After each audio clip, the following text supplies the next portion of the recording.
Well, hello, darlings. It's good to see you. I've got my nightcap on. Have you got yours? And I made us some tea. Actually, this is goblin tea. Wee wee. From Tabletop Teas. I'm very excited about it. It's a green oolong with toasted grains. So it's like a genmaicha, but it's got oolong in it. How are all of you? Oh, let's get into bed. Let's not waste another moment leaning strangely across this area. Oh gosh, what's already happening? All right, I've got my tea, I've got my book, I've got my nightcap. I'm just gonna... And it's cool enough to keep on my robe and not die. So exciting.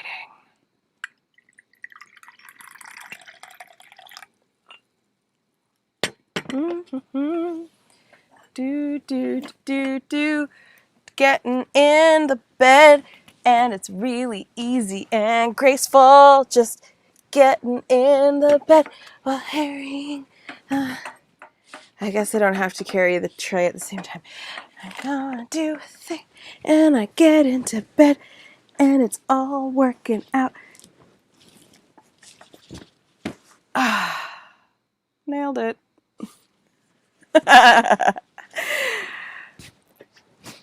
All right, fluff the pillows o'clock. Ow. Oh, how do long hair people live with their hair down all the time? I just cannot. All right, here we are. Ugh.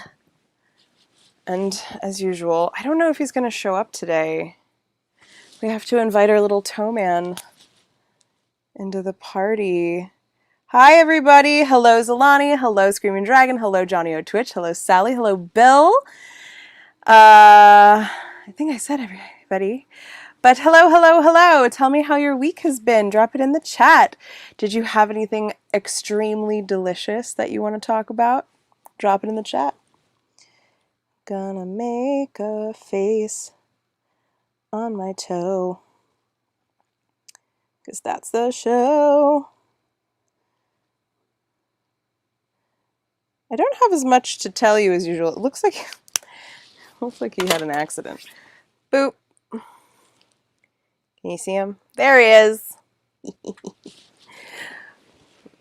I don't have quite as much to tell you from like travels and stuff, but I have started working as a costumer at the King's Dominion haunt down here in Richmond. If any of you have ever been there, it's quite extensive. It's quite extensive and well loved. People come back year after year, even after they've moved out of the area, in order to keep doing it. Oh, hello, him. It's Susan Tailblog. Sustainable. Him it's Susan Tailblog? I don't know how to pronounce your name, but welcome. Hello. We read. This is what we do. Bree. Hi, Bree. So, I am Carmel. I am your GlamourHobo bedtime tale teller.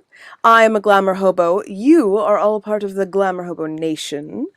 And I tell stories about where I've been over the last week. It's usually on the road.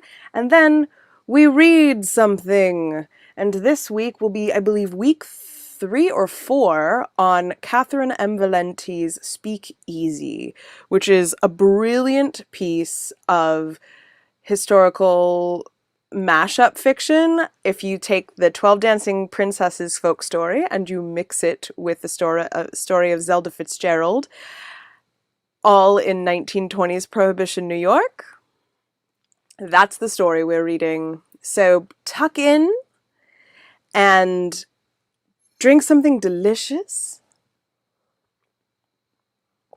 I see. I marched in a parade over the weekend. Fun! What parade? And so I've been working Haunt, and it's been really interesting. And I have to say, I've never been to anything like that. It's just not usually my jam for personal entertainment, but I get why people love it. I get that the catharsis of screaming at the top of your lungs is really, really necessary for some people. If my mic is a little lower today, a little lower in volume, I advise you to turn your volume up. I've adjusted mine so that it doesn't peak and pop. But yes, I walked out to see what all the ruckus was about. There were many, many fights in lines. There were assaults on performers, and it was spooky. It was very spooky. I walked out and I said, no, I'm going to need a mask. And I turned right back around and I went inside the building and I put on a mask and I walked back out again. But most people thought I was a character, which was interesting. I looked like a goth ninja, time traveler, I'd say, wearing what I was wearing, but most people stayed well away from me. I did make a child scream and jump, though. That was amazing. Very proud of that. Sally had a birthday. Happy birthday. Bristol Mum Festival Parade in Connecticut. Fun.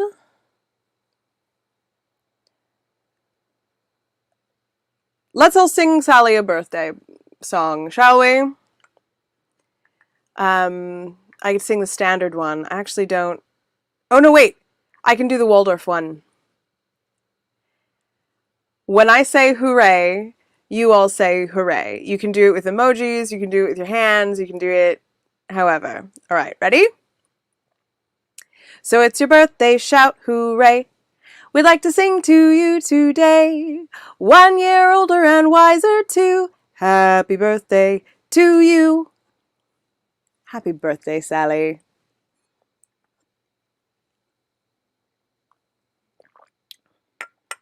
Yay! All right. So yeah, I haven't been traveling this week, but I've been on the road for months at this point, and I don't see my bed nearly enough. And it's finally sleeping weather. I can put on a blanket, I can wear a robe, I can sleep without the air conditioner or a fan on. It's so delicious. It is delicious. So, the equinox happened. Sally had a birthday and the earth had a birthday. It was the equinox. We are now officially in spoopy season up here in the northern hemisphere. And of course, let us not forget our good friends in the southern hemisphere, where it is just becoming spring. Persephone is actually coming out of the underworld for them while she is walking down into it for us. It's crone time, and it is time for cooking and baking. I'm very happy. I'm very happy for the weather finally to have turned. My body is ready. So, shall we get to the reading? This is really good tea, actually, from Tabletop Teas, the Goblin blend with a little bit of honey in it. It really pushes it to the next level. All right, darlings. What do you remember about where we are in the story? Because we're pushing all the way through this one. We're not stopping and starting in something else. I love their dark elf tea. Ooh, I don't know about dark elf tea. Feel free to drop a link to their shop. I'm sure I have a banner or something for it. So what do we remember about the story, darlings? We remember that I'm using a terribly stereotypical New York accent when I read it. We remember that Zelda has found her way to the basement, with Al, and Frankie Key, the egg boy, is in love with her and hasn't been able to figure out how to say it. And he also works for Al. And she just got pulled through a swimming pool. There was a bit of an orgiastic moment down in the swimming pool at the basement of the Hotel Artemisia. And she's just wearing a swimsuit, a black swimsuit and swimming cap with silver stars on it, and holding, I believe, if I'm a match, a syringe, 6 pills in her hand. I'm sure we're going to find out why those are important. Are you ready?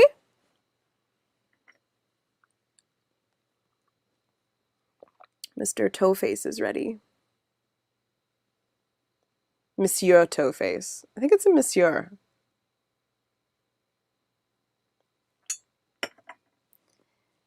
B2. Oh, baby, it's cold in here. You know that sound outside your window in the wintertime, like a bone popping out of its socket? The one your mama said not to worry about because it's only the ice settling? That's the tune on the gramophone now, and it never hops a groove.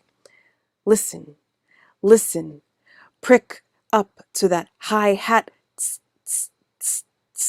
of bare branches against the clouds, the long slow up against the wall of the wind, getting down and getting good, the stiff white piano riff of Duke December and his frostbite blues. There's a frozen lake under the Artemisia Hotel, as big as Erie and twice as pissed off. Okay, this is funny to say, because just a few weeks ago, I was at Lake Erie, and it has a reason to be pissed off, because it is hella polluted. She polluted. She's so polluted. Waves stuck in the middle of crashing. Fish clapped up in ice, frozen just as they were about to do a double somersault out of the water and into the sun. Not that there's any sun down here. A and Z, that's Al and Zelda, are hightailing it for the dock. They got a date with that sled there, sitting pretty on this iced cake of a lake in the dark. Hickory wood, curly-Q rails, a couple of moose ready to pull, black as eighth notes and antlers that could club you to death, lit up like candelabra style, hot fire shooting up from every prong. They are serious moose and no mistaking. Thursday is delivery day. Lickety-split, and they're off across the great frozen moon-back lake, the moose huffing and the flame spitting, and Zelda still in her bathing costume, one giant goose pimple. Al puts a black fur on her shoulders, but it's not like when Tommy Germain does it. It's not hers now. It smells like Al, and it belongs to Al, and when whatever this is quits happening, it'll still be Al's. She puts her loot in the pocket anyway, her pills and her needle and her stick. "Where are we going, Al?" she whispers. "To get the good stuff, Buttercup. To see the moonshine. Grab in onto liquid lightning. Hear the hard pop do its hard poppin' and beat a tune on the barrelhead. Where'd you think the booze came from? Can't hit the shops like you used to. No more nice man pulling drafts like a gambler at the slot machines. Asking you how your day's gone. Wiping the countertop like a movie of himself. Can't call up France for a little nip of the good deep red. We gotta go get it. Gotta go to the source." "Canada?" Al laughs, his echoes of echoes. The moose scream. You ever heard a moose scream? It's like a pig getting ripped in half. "Hell yes! Call it Canada if you want to. That's a swell name." And all of a sudden, it does smell like Canada. It smells like a border, pine and snow and the exhaust of whiskey trucks waiting on a steel bridge. Wood smoke and spilt gasoline. The mist whips by, tapping out a rhythm on the sled rails. Who are you? Zelda whispers. Her stomach growls, but she tells it to shut up. I told you. I'm Al. I'm the man with the plan. I came when the liquor dried up. I'm at my best in a wasteland, you know. It's a law of the universe, like gravity or stupidity, or how a minor chord always sounds sad. Take one thing away, and another one shows up to replace it. Drink is a mighty huge thing to run off with. I'm a mighty huge thing to run to.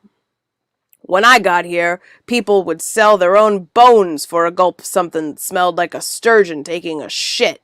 Half wood alcohol, half mold scraped off a rooftop, with a little cyanide and a whack of ginger to give your seizure a nice flavor. What kind of way is that to live? My family, we've had doings with the sauce since before Charlemagne grew a mustache. We put the head on the beer, and we can take it off, too. Al put his hand on his heart. Oh, Lord in heaven, when I heard my brothers and sisters suffering, travailing, in need, crying out for thirst in this new terrible American desert, what kind of man would I be if I plugged up my ears? Where did your people come from? My people are French, if that's your meaning.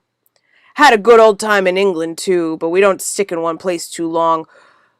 Go where we're needed. Our family crest is a bindle and a toadstool rampant. My man Slake let me set up shop here. He's my kind of drunk. Likes the best, turns mean after 3 drinks, in love with creation after 5, and he'll put a bullet in your face without blinking around the time most folks would start throwing up. When I think about it, which is not too often, as I don't waste much oomph trying to get my head around what men have knocking around theirs. I imagine he invited me so this place could get nice and cozy and snaily. Self-contained, see? If you don't have to go out for booze or food or cunt or cock or even work, you can just carry your house with you. All one. That's what Casper Slake likes. A cuckoo clock ticking away, like little dolls chasing each other around the pendulum, all the parts parting along, and no one ever leaves. Zelda shivers. And what do you like? Me? Oh, I don't give a fuck about the clock. I like time. The sled grinds up on the ice stand shore, crunching and squealing, the moosing in the night. There's street lamps on this side, ice fishing huts. The dock has a hole in it, and it needed new paint a century ago. A little creature comes jumping up to see Al out. He's all rugged up in furs and boots, but Zelda can see his face, long and blue and pointed, with gold eyes like wedding bands and hair like someone upturned a glass of rum on his head. Cheekbones for miles. He hardly comes up to her waist, but his hands hang down huge, bigger than he could need hands to be, dragging on the frozen beach. He's not a person. Not a person like her or the boy who caught her in the bathtub or Oleander Coy or Miss Georgie, but Zelda doesn't want to say so. Don't mind my buddy Volstead, Al booms. He's my right-hand man. Had a vicious row with my old lady over him when we first came to town. Miss T took a shine to him. You never saw anyone so ass over the moon for a mug like his. Good gravy, he looks like someone hit a monkey with a shovel. But if my girl wants something, I want it too. I want it more than her. I want it harder than her. I want to take it away from her. Well, that's a fine way to treat your wife, cried Zelda. I'll thank you to butt out of it. Your kind says I love you all kinds of stupid ways, by punching each other and building railroads and not letting half of you vote and making 1,000,000,000,000 more of you and getting old and dying and sometimes by not even being anywhere near the carcass you love. Your crowd's I love you is dumb as rocks if you ask me. So just shut your face about my I love you. My lady knows what it's all about. Our love is like a sports match. There's rules. There's seventh inning stretches. Sometimes there's bats and a net. She wants something, I get in there first and grab it. I want something, she steals it while I'm sleeping, which is why I don't ever bother sleeping. Besides, in this case, I was awfully sweet on him myself. Miss T sat on him for ages, but I got mine. Turned a senator into the spitting images of his old donkey-dicked goblin, and off she ran to kiss him dead on the Capitol steps. I do love being married. I hope you all caught who Al is at this point,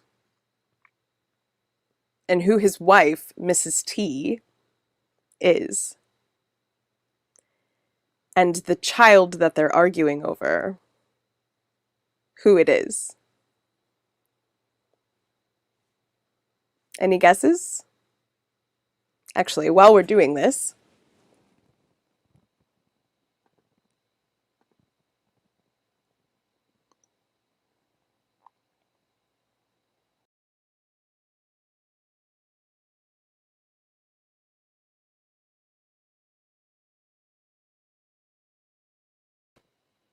I'm back. It is Oberon and Titania. Well guessed, well guessed. Sorry for the dropout. I realized I wasn't on the hard line.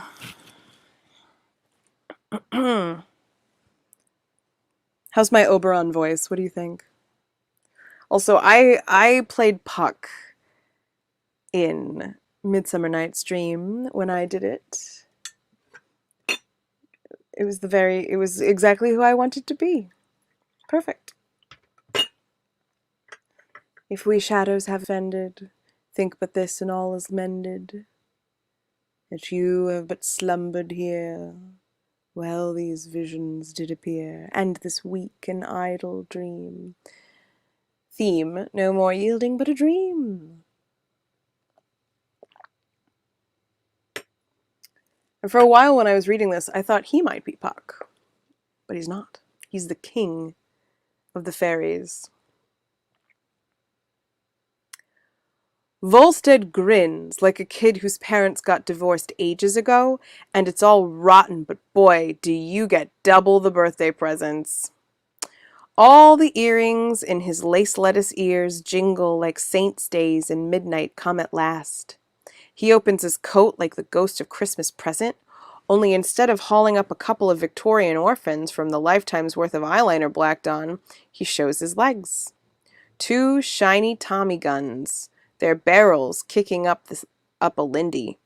His blue chest is all plastered over with fancy writing like Mr. John Hancock put on the Constitution.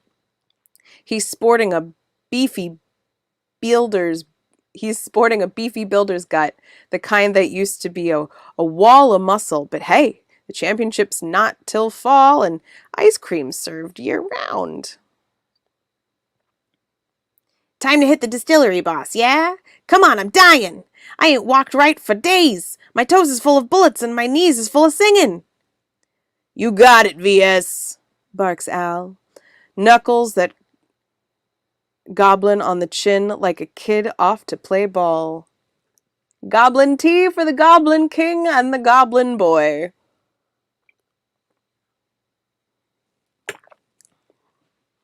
Al, Zelda says, and her real voice is gone. Run off to wherever it hides and licks its wounds every other day but this one. She hates this voice. It's the wheedling, begging voice she learned on her daddy.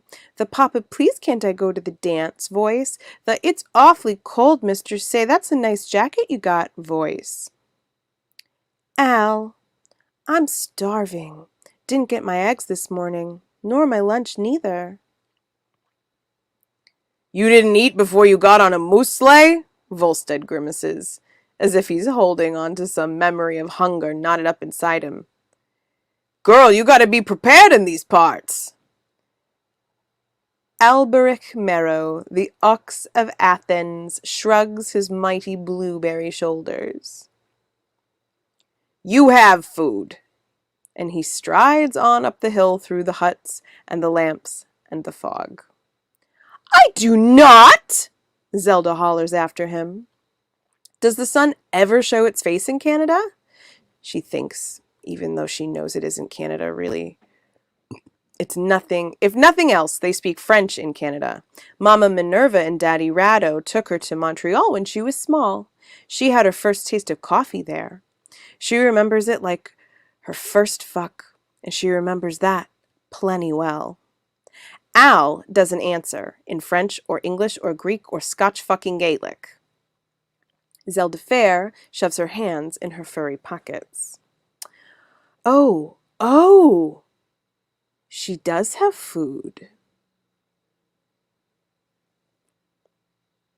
She closes her hand around the pills. Uppers, downers, lefters, righters? Hell, she swallowed more mystery medicine than anybody'd care to count at this soiree or that. And what is this but a soiree? She's squired and dressed and got her invitation engraved on a purple door. Zelda swallows those pills dry. They taste like 6 warm eggs. Like one of Opal's green sequins that she found on her tongue one morning last July, like the pages of a book falling down into her gin bath, like firework wrappers, like Montreal coffee, like a forest in Germany with her name on it, like Miss Georgie's steaks, bloody and scorched at the same time.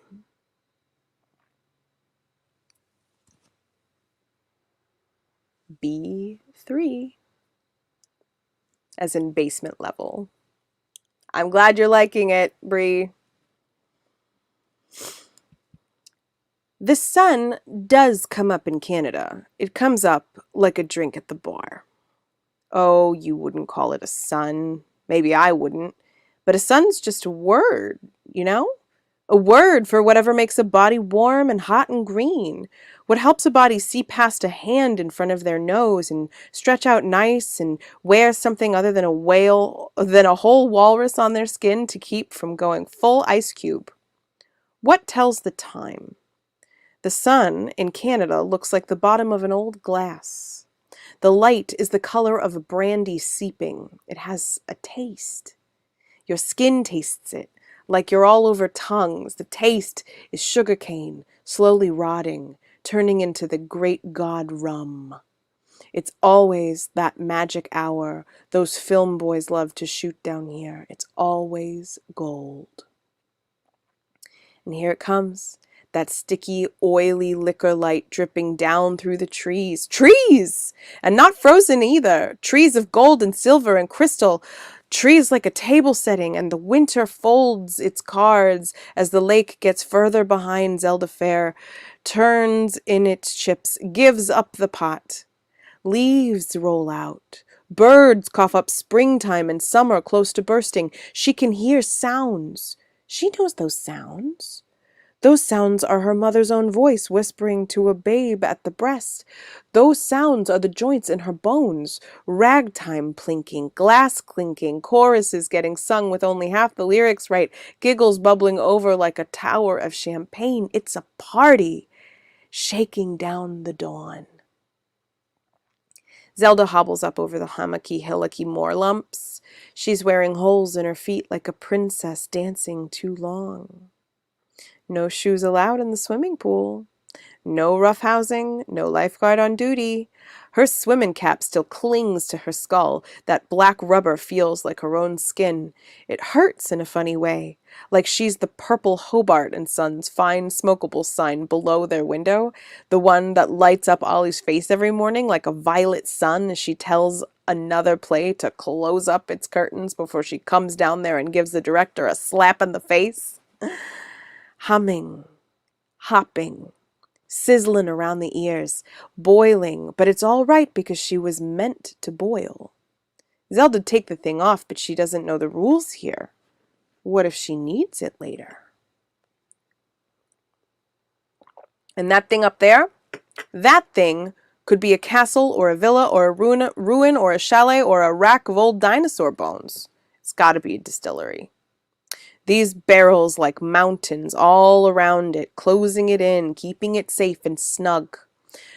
The taps stick out like Proud Boys pricks, bigger than the statues at Union Square, diamond and baleen, gargoyle spigots tangled up with leaves and berries in their hair. The distillery is a palace without walls, a skeleton of a place. Up rise the arches and struts and buttresses and pillars and load-bearing studs. Up spiral staircases and door frames to rooms with floor like trellises, floors full of holes and air. Windows float. Door hinges are nothing, but it's not empty. Oh no. There's people milling and swilling everywhere, wearing their Friday best. Spangles in every color, liquor comes in. Black rum and white gin and green absinthe and pick Hungarian palinka and brown brandy and ginger beer gold. Girls laugh. Their hair giggles down their backs. Zelda Fair laughs too. It's parties all the way down. Only it's not. It's not. Parties are where you go to do nothing as hard as you can. She's past the grand front door now, all frosted glass and brass, funny business. And yes, a man takes her coat, a man with a blue tongue like a lizard, but other than that, reasonably butler-like. And yes, under her coat she's suddenly dressed for a to-do. Her swimming costume has put on airs and swings with glitter fringe and beads like a shotgun pellets. Yes, the sounds bounce and sway just right. Yes, there is music. Yes, a smile is a uniform and laughter is a medal of valor. But Zelda's never been to a party like this. Everybody's so awfully busy. A girl dances on a table and, oh, gee, Zelda knows her. That's Iris Wiltsey. She's Sam Griffith's mistress, the big swinging studio head who comes out from California every month to refresh himself and then straight back to the backlots. Iris is going great guns, moving, her heels striking hard sparks on the slab of table under her. Her red hair flings sweat everywhere. All well and good, but where her feet fall, film flickers out. Black, shiny ribbons of the stuff, one frame per step, ticking, spooling, piling up around like briars. A man with no shirt on and a chest to write home about pours drinks for his friends at a bar hollowed out of topaz. Why isn't that? That's Murray Keene, the bellhop from the Sweet New England Vowels, the one who rooms with Frankie. It is, and when he pours his anise out, it glugs down onto the bar and turns into the statues of onyx and marble and bronze maidens, twisted like little Daphnes, halfway to turning into sewing machines or clocks or biplanes. Men with triceps to die for are crumbling into fennel flowers, plowshares, open books. And there's Enzo tucked into a corner with Ollie. Ollie, who'd had some boy for weeks and never told, never even squeaked, kissing and grabbing and clinging like they were each a cliff for the other to fall off. And every time they take a breath, a little slip of a thing escapes their lips. A little gargoyle or Medusa or a fiery avenging angel or dog-faced carnival boy. Those little pictures, well, they drift up like cigarette ash, sticking to whatever they found, turning the bones of the place into confetti colors. And every time he touches her breast and she grabs at his never you mind, typewritten columns spiral out, vicious and insightful and clever as death and always utterly right, right for the ages. Everybody's got something to do but Zelda. Everybody's got the goods. I'm sleeping, she says, and she really believes it just then.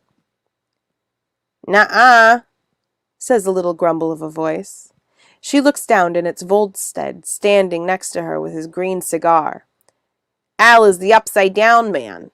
Back home, you work all day, and at night, you work all day and night to learn how to paint. Learn linseed and cadmium and badger hair and perspective, which is just math in art school drag, you know. And maybe you still can't do anything worth phoning the Met over. But hey, getting a boy to fuck you is just the easiest thing since Sunday naps. Up top, getting drunk at a party is what you do when you're all out of art. But in Canada? Are we calling it Canada now? Okay, Al's the king of Canada, and he says, fuck that for a lark. The world feels like being a bastard and a half this decade. Let's play 9 pins on its grave. Down here, it's all the same. Kiss a boy and books come out. Ralph up Parthenons into the upstairs toilet. Dance poems, shit show tunes. Art is easy. Pick up genius at the corner shop. Sell your soul and half your shoes for a glass of gin. He looks up at Zelda Fair and his poor goblin face goes all twisted up and desperate. It's all fucked anyway, you know. The end of the world already happened. It's happening all the time. It's gonna happen again. And again after that. Just when you think it's done falling on its face, the world picks itself up and throws itself off a roof. Boom. Pavement. The world's ending forever and ever, and we're not even allowed to toast at her funeral. So we gotta do something else, or she won't know we ever loved her. Just gonna sit on that for a minute.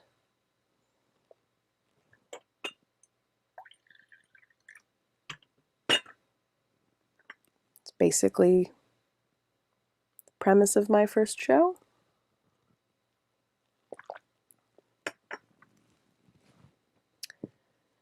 Do you ever write something or make something and you really buzz with it, you really vibe with it, you're very proud of it, you pour a lot of yourself into it, and then you find it somewhere, in a book, in a movie, and you go, ah, somebody else knows too. They know exactly what I was trying to say. I get that vibe a lot with Cathrynne Valente's work. Back to the story.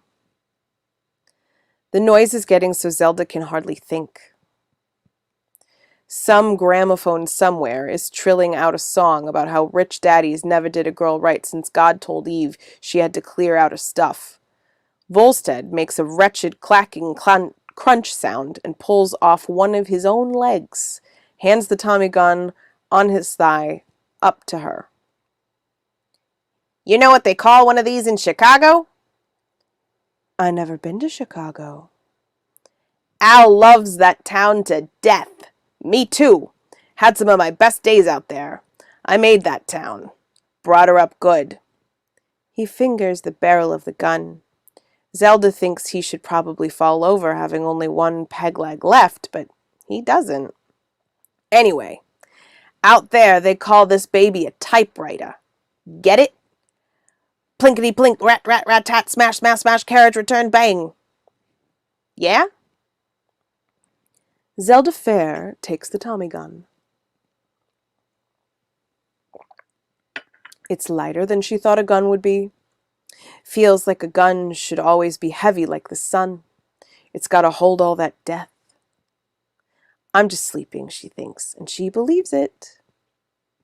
When you're sleeping, you know how things ought to go, how things fit together, or maybe you always know, but you can't get the rhythm right, and when you sleep, you just go to the beat, and the beat don't fail you. So Zelda points the gun at her heart. It's tough. A Tommy gun likes to play with others.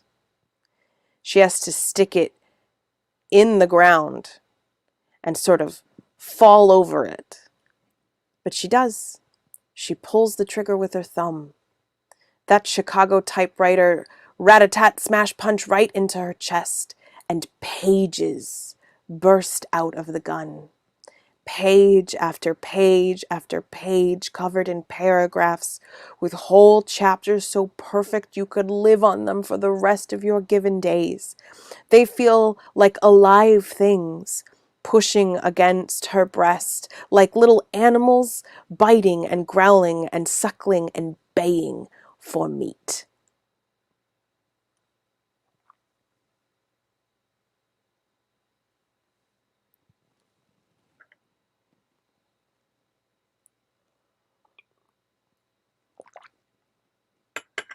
Zelda has found her goodies.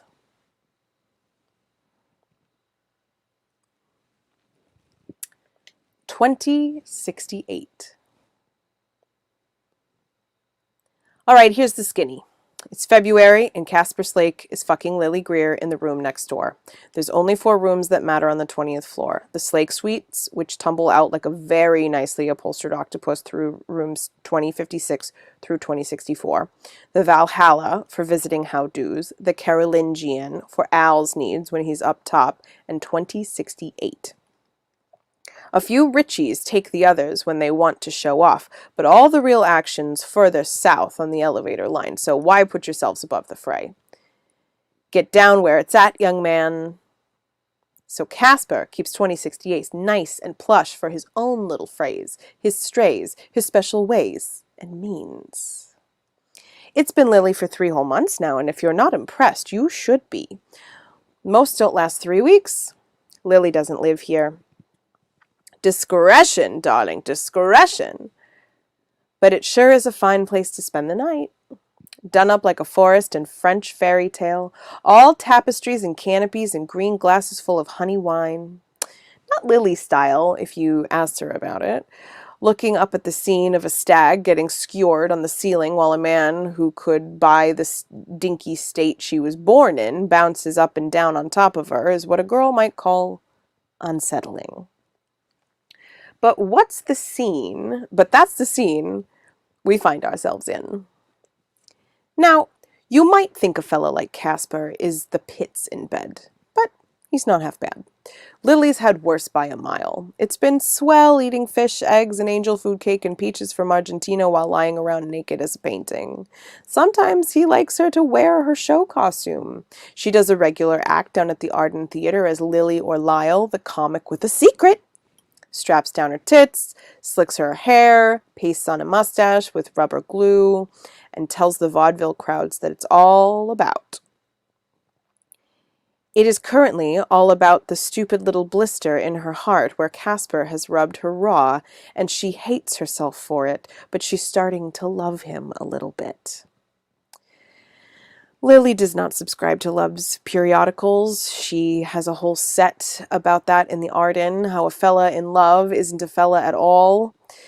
Johnny isn't a Johnny anymore. He's been replaced by Love, who is not a baby in a diaper, but a fat, drunk moron who never graduated 3rd grade.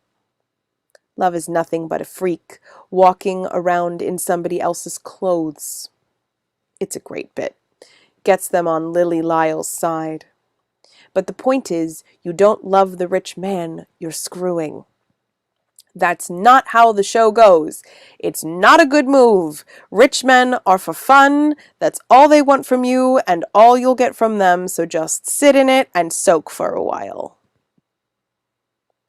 But now she's got a blister on her heart, like syphilis.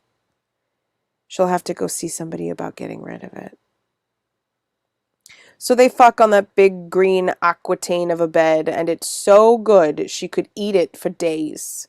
She does her Lyle voice for him, and he gobbles it up like blackberry pie. Casper's just about done fucking her, but she doesn't know it yet. Casper Slake has a 3-month limit at the bar. Any longer, and you start thinking about a person different. You start thinking of them like they're yours. You start making plans. He didn't make the rule. It just is. People are clocks who think they wind themselves. Casper's heard of men who belly about, hollering about how many girls they can stick it to without caring what color eyes they got. But he knows better. Nobody does that. Nobody can. The minute you want somebody more than once, time starts ticking down and all you can do is bug out before the color of their eyes gets to be the only thing in the world that matters at all. Besides, Pearl always figures out who he's going by the 3-month mark. She's the Hercule Poirot of adultery, that one.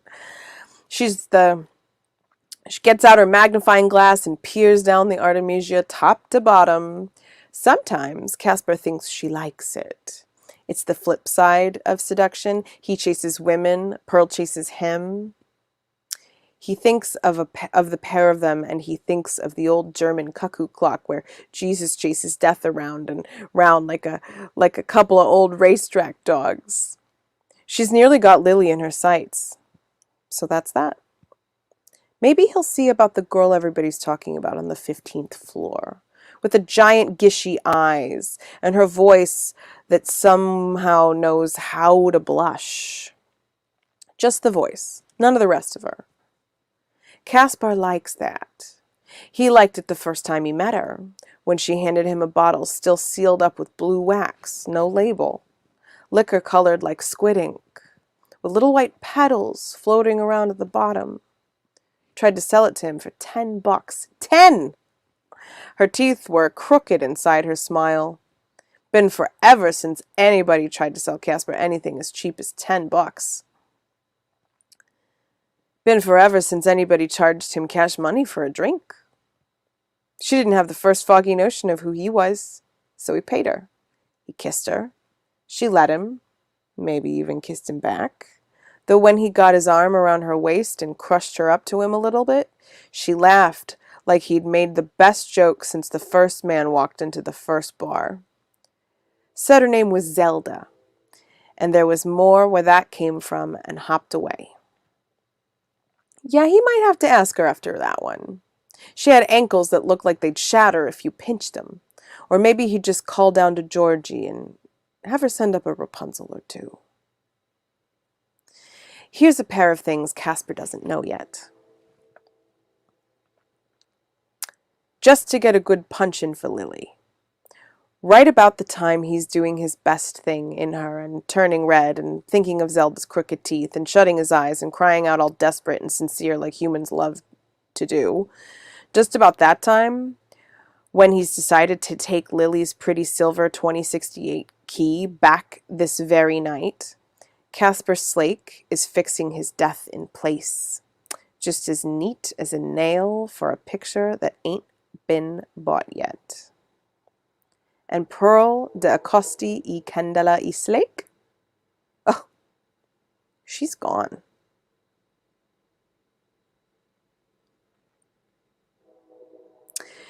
It's not just Pearl. Oh no, the Artemisia's got a hole in her pocket. She's lost a whole bunch of things down there.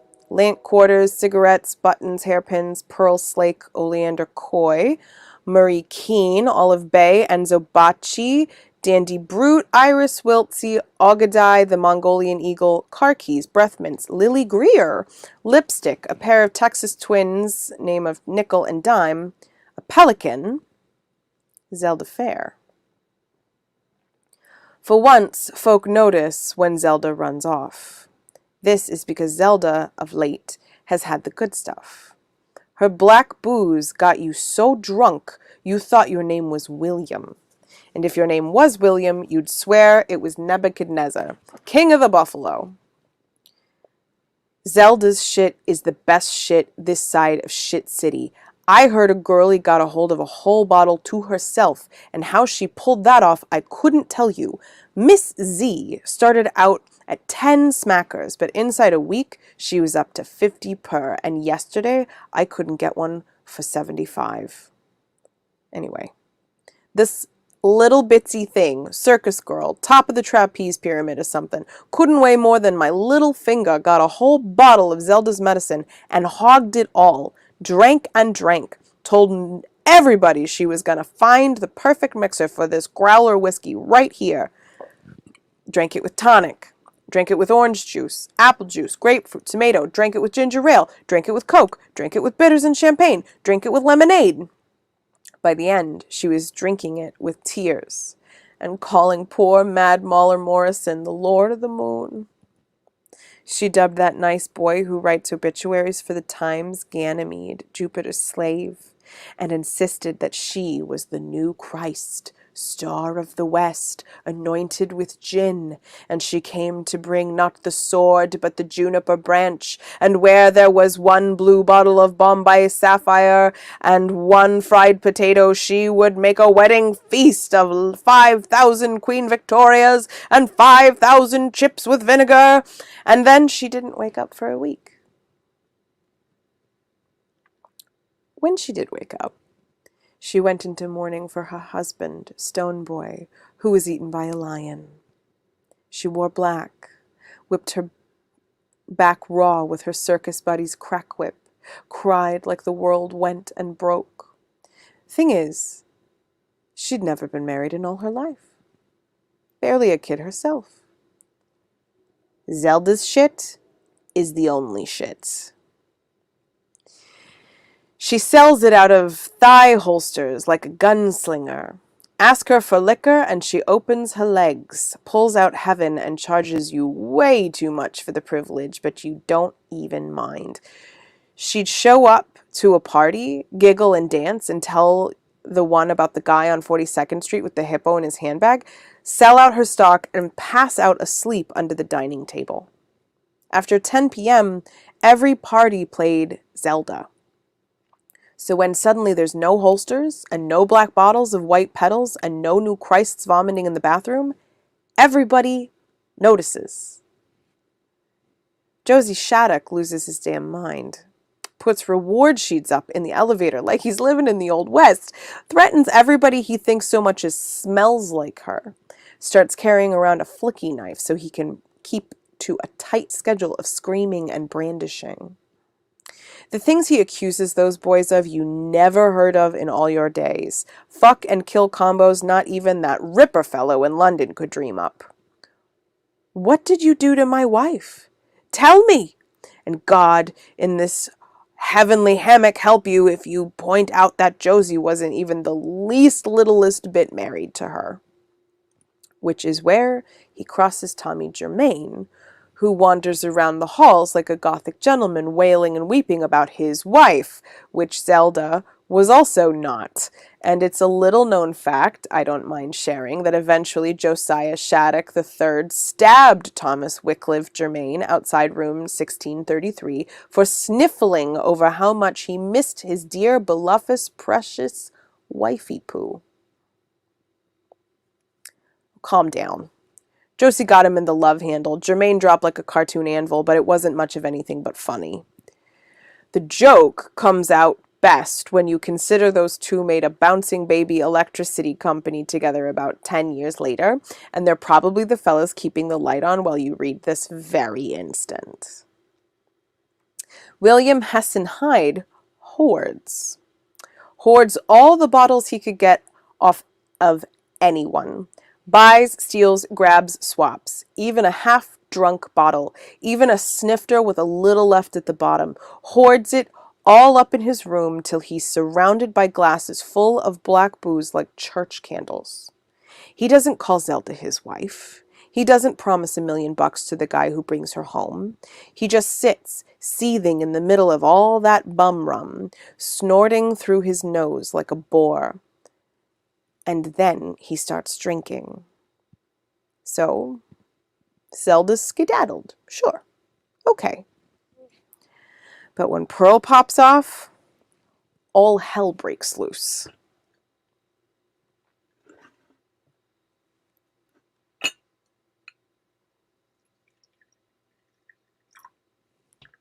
We're at 5 till. Should I read one more chapter? Drop it in the chats, friends. All right. One more. 288. See frantic Frankie do the lost girl rag. He doesn't hear the news till everyone else already knows. See, Frankie doesn't get invited to the good parties. Hi, Cubby. Frankie doesn't get invited to the good parties. He's never even tasted that Hellcat hooch Murray's always on about. Murray comes home at the end of the shift wearing his rowing crew New England ivy up his ass looks. Looks like that irritate Frankie. They don't mean anything. They're as good as a $50 tie and they come off for free. Anyhow, Murray comes home with a little nip in his pocket one night, a nip of something new. He's barely nabbed more than a damn test tube of the stuff, but he doesn't share. Murray sits in the window nook and slurps down his loot, and after a while he starts talking to the fire escape. Tells it all his secrets, calls it Mathilda. Tells it he loves it, his rust iron golem princess, and when he's saved up enough, he'll take Maddie away from this awful place. When he's made a man of himself, they'll go out west together, maybe Iowa, have babies with rungs so strong you could hang all your faith on them and they'd never bend. If she'll just let him have his way this once. Frankie stops feeling quite so hung about Murray's $50 pinstripe face. But room 212? She's getting pretty empty these days. Frankie never sees his roommates anymore.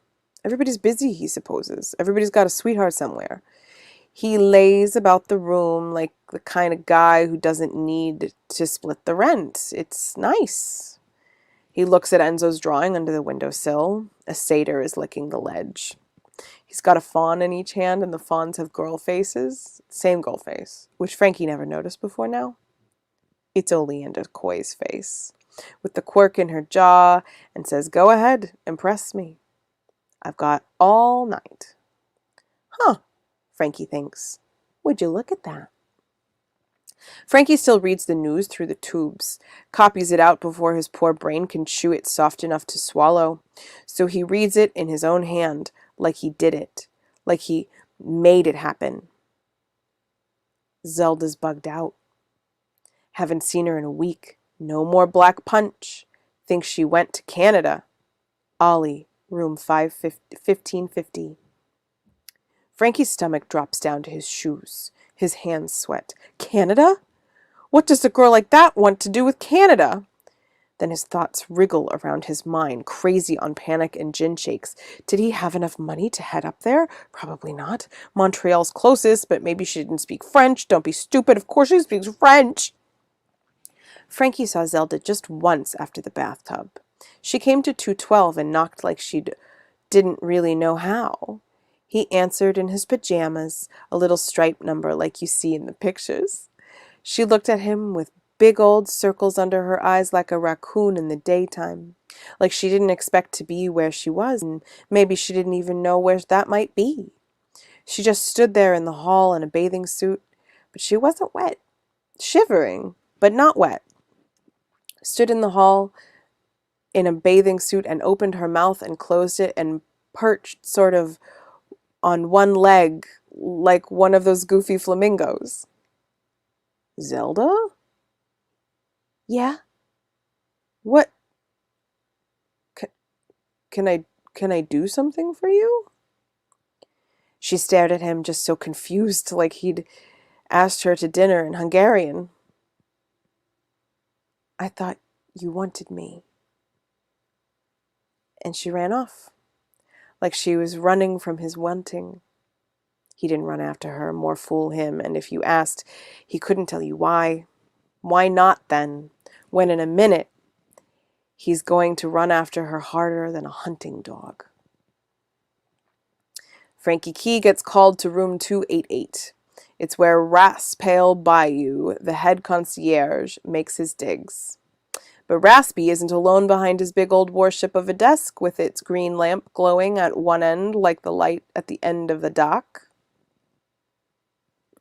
Casper Slake is there, the man up top, the guy who owns the whole shebang.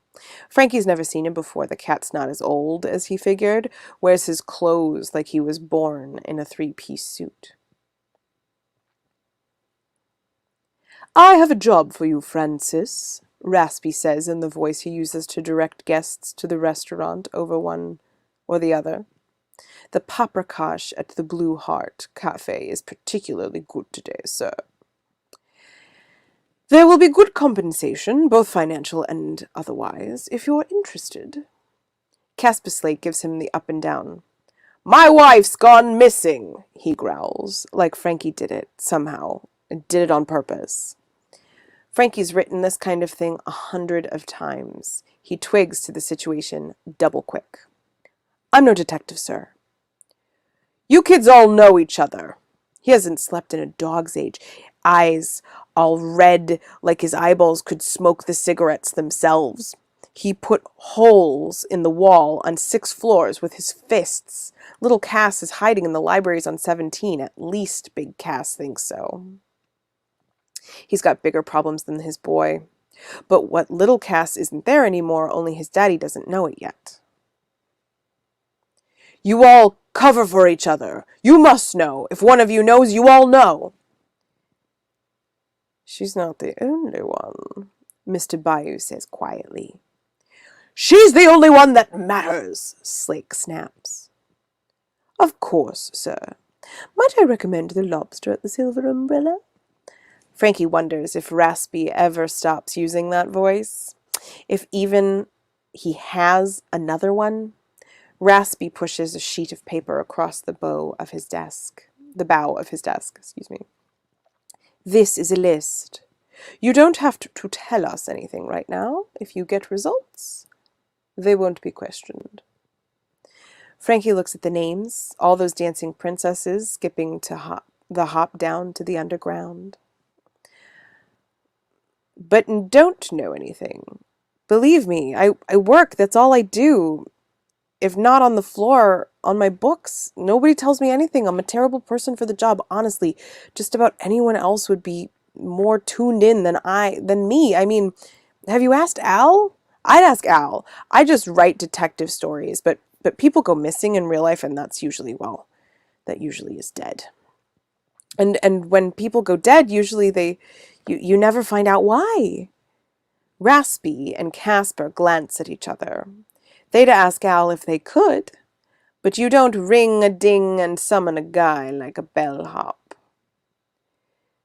She might be up on 201st Street for all I know, or New Jersey, or France. It's impossible.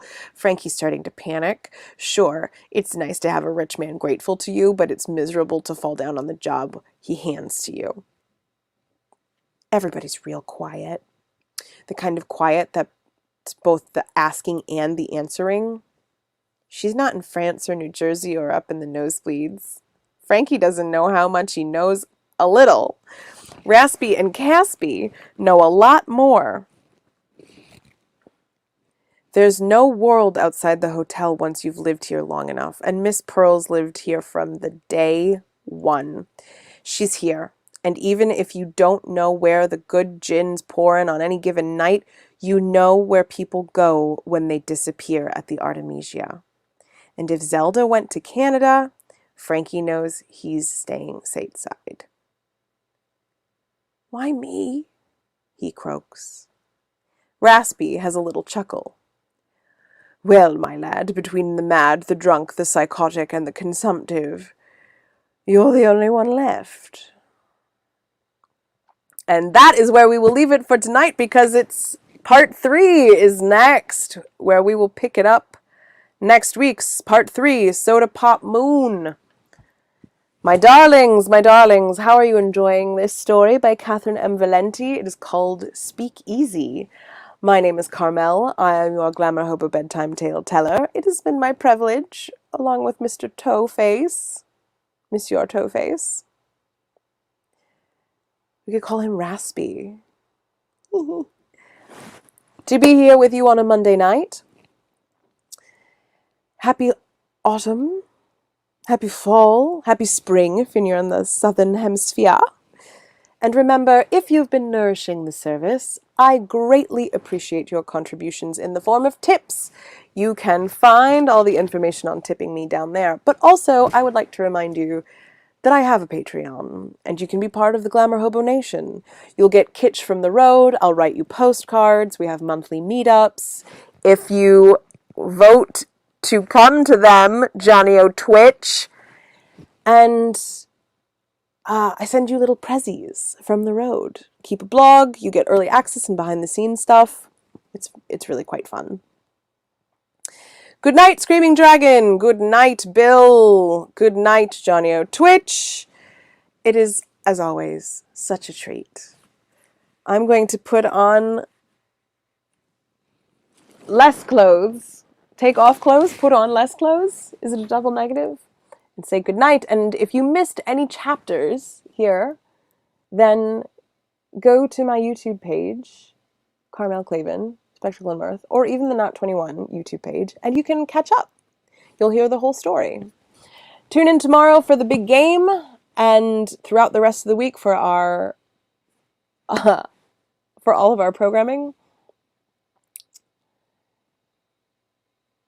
And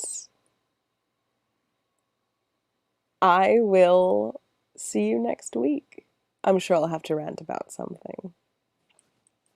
Good night.